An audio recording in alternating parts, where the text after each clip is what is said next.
school. I perform an identity at a conference different than when I perform an identity at a coffee shop. Right? So, and the performance has changed for many reasons. Too complicated to get into here.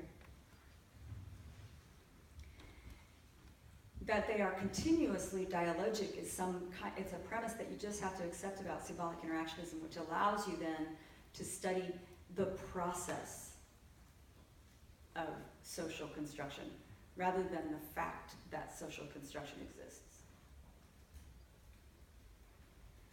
The next point that comes into play when we look at critical theory again is brought in by Louis Althusser, who talks about the idea that identity requires agency, but that agency can be limited by structures.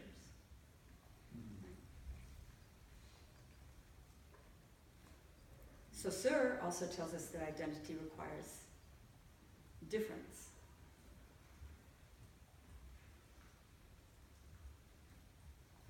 And then we come back to symbolic interactionism by coming to the idea that these differences are performed over and over and over again.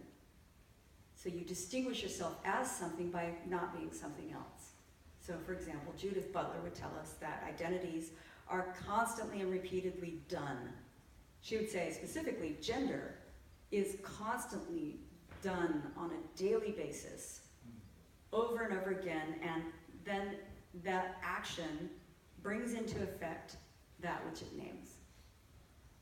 So the action of performing gender brings into form gender. So you act, and then it becomes you. And over a long time, these actions that are produced over and over again become very settled, and you just are. You don't question that so much as you just do it, and you reify it every day. But a symbolic interactionist perspective at its root is talking about the fact that at some level, these were choices that we made when we were communicating with each other. They were interactions that happened between people or between people and things. And so if you take any situation, and here's the great part about it, you take any situation, you can deconstruct that situation and find out what is interacting in this environment or in this situation to cause reality to be seen the way it is.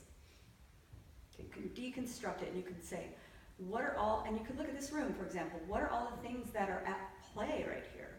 And what is being communicated? What is being communicated by the wood walls against that nice smoky glass wall?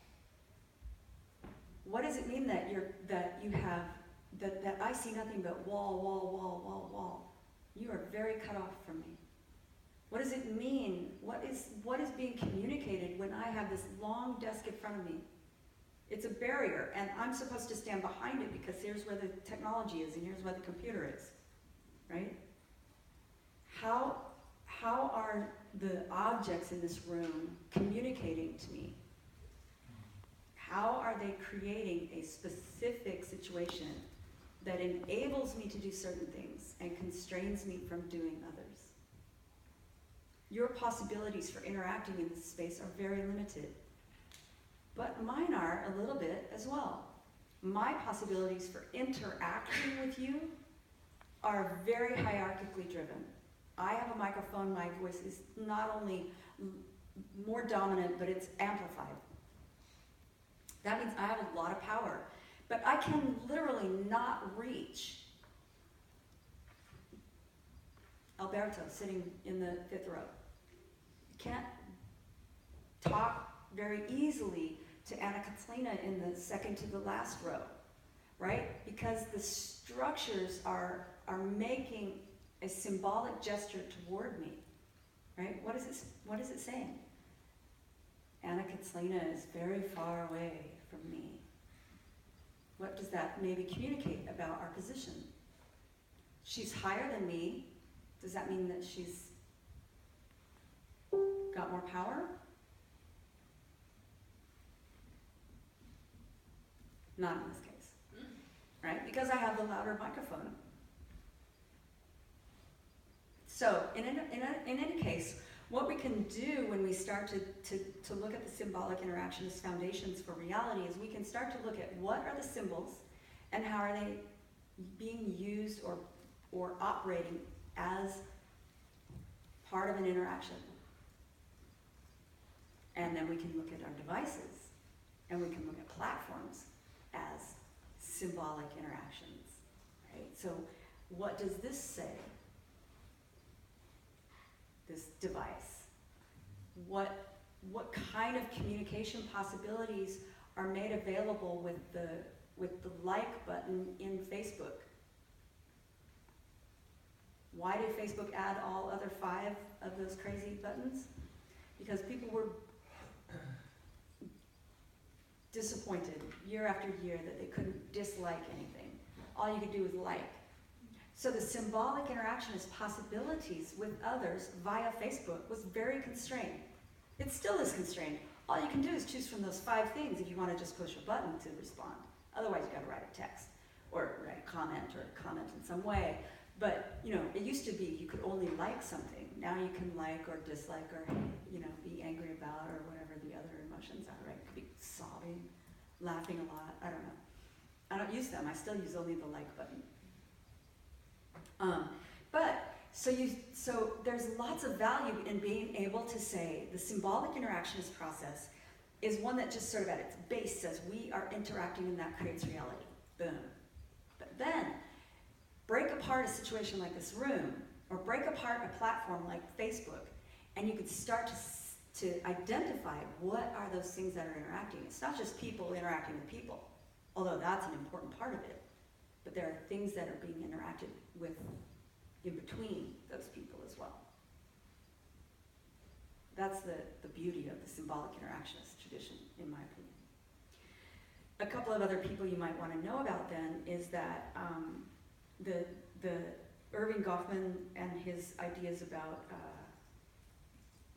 the dramaturgical ways in which this happens. And so Goffman in the 1950s, in his book, The Presentation of Self in Everyday Life, which is arguably his most well-known book, but certainly not his only book, and not maybe even the best of his work. So if you use Goffman, use other Goffman too. But he would say early on that all the world is not, of course, a stage, but the crucial ways in which it isn't are not easy to specify. And it's through this dramaturgical lens that Goffman is able to establish what becomes his primary contribution.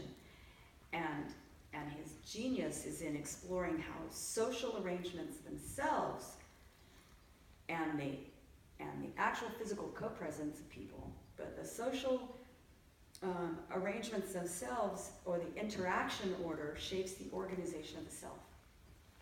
So the interaction order, the social situations in which we find ourselves, shape the self.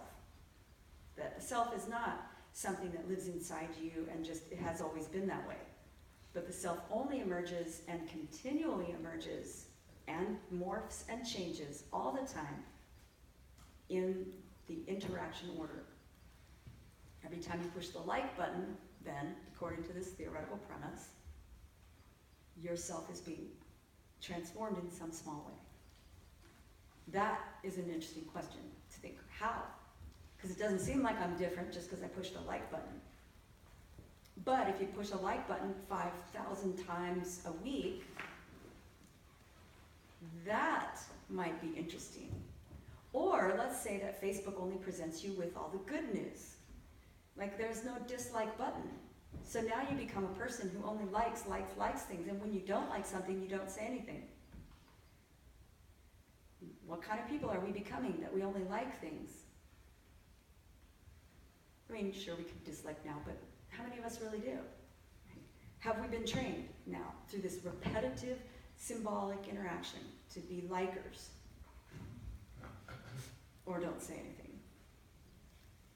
Anyway, think about these things, and you can apply them to any platform you want.